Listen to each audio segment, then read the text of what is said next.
नमस्कार, आप देख रहे हैं विविध भारत न्यूज और मैं हूं आपके साथ मानवी ठाकुर। शुरुआत करते हैं आज की खास खबरों से। स्वच्छ भारत की वास्तविक व वर्तमान स्थिति, हाईवे नईती मेडिसिटी की सर्विस लेन हाईवे से सटी कॉलोनी के दृश्य, बच्चों का स्कूल जाना कैसे हो संभव, क्या इस जल भराव से बीमारियां नहीं होंगी? यही कारण है कि आज सर्वेक्षण में यूपी का कोई भी जिला टॉप 10 में शामिल नहीं हो सका। जब ब्रज में जहां हम स्वच्छ भारत सोचकर चलते हैं ये स्थिति है, तो यूपी के अन्य जिलों में क्या स्थिति होगी? स्वच्छ भारत की वर्तमान स्थिति आप सभी के सामने है। उक्त संबंध में डीएम साहब, महापौर महोदय को भी शिकायत दर्ज करवाई गई, लेकिन कोई सुनवाई नहीं हुई। इसके बाद सांसद महोदय को जब इस समस्या के बारे में अवगत करवाया गया, तब अविलंब 15 दिन के भीतर NHAI द्वारा 100 मीटर का एक पक्का रोड बना दिया गया। लेकिन कॉलोनी के पानी के निकास की कोई व्यवस्था न अब तक हो पाई है और न ही NHAI न ही नगर निगम द्वारा कोई व्यवस्था की गई है, जिसका प्रमाण आपके सामने फोटो द्वारा प्रदर्शित है। ये बिना बारिश की स्थिति है। हर वर्ष बारिश में यहाँ के स्थानीय निवासियों को ये समस्या देखनी पड़ती है, लेकिन अब तक नगर निगम कोई नाला बनाने के लिए तैयार नहीं और ना ही यहाँ पर कोई सफाई कर्मी सफाई के लिए आते हैं। पार्षद को भी पूरा मामला संज्ञान में है, पर वे भी मूकदर्शक बनकर बैठे हुए हैं।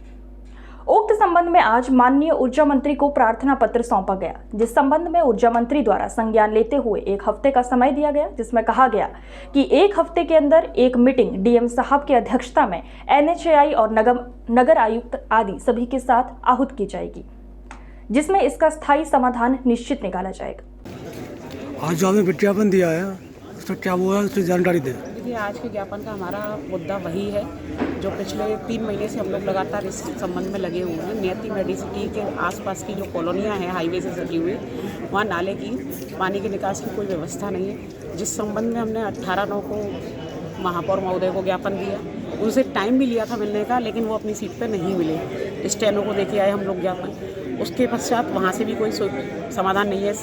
उसके बाद 23 तारीख को हमने डीएम साहब को भी ज्ञापन दिया। 23 तारीख के बाद माननीय सांसद महोदय को 28 तारीख को ज्ञापन दिया। लेकिन हाँ, सांसद महोदय ने एक वहाँ पे जो रोड की समस्या थी वो तो 15 दिन के अंदर सॉल्व करवा दी। हम उसके लिए उनका धन्यवाद आपके माध्यम से देना चाहते हैं। लेकिन जो पानी के निकास की वहाँ की समस्या थी वो टस से मस नहीं हुई अभी तक।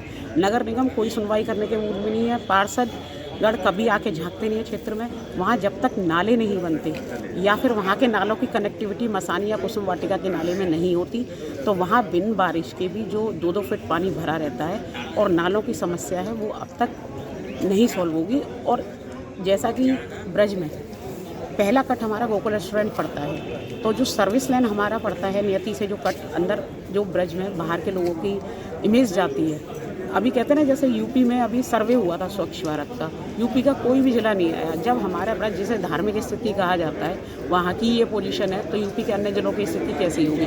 आज हम लोगों ने इस संबंध में माननीय मंत्री जी श्रीकांत शर्मा जी को आज हमने ज्ञापन दिया है। उन्होंने आश्वासन दिया है कि 1 हफ्ते के अंदर हम आपको डीएम साहब की अध्यक्षता में एक मीटिंग ऑर्गेनाइज करवाएंगे, जिसमें नगर आयुक्त भी होंगे और इस समस्या का स्थायी समाधान उस मीटिंग में निकल आएंगे। आज की खबरों में बस इतना ही। देखते रहिए विविध भारत न्यूज। नमस्कार।